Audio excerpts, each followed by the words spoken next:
Se ti že kdaj zgodilo, da prideš v stik s kakšnim popolnim neznancem ali pa kupiš mogoče pri enem ponudniku, ki še nikoli nisi kupil pa kupila, in potem ti podari nekaj, brez da hoče nekaj v zameno nazaj? Verjetno se v tvojih očeh, vsaj v mojih se zmeraj, no, ko kupim oreščke recimo, pa dobim potem še ene oreščke zraven ali pa neko darilo, se zaupanje v bistvu zelo hitro tudi zgradi.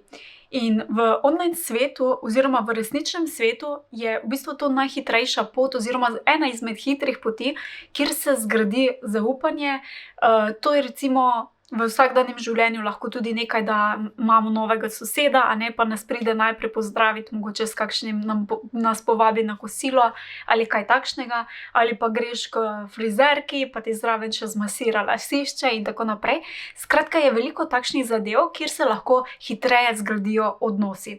In v online svetu ni čisto nič drugače, je zelo, zelo podobno oziroma enako.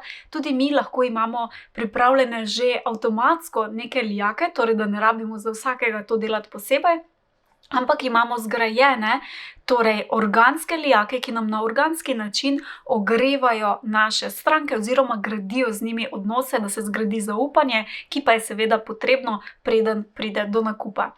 In več o tem sem govorila na današnjem podcastu, tako da če te zanima več, bom link pustila spodaj v komentarju pod videom.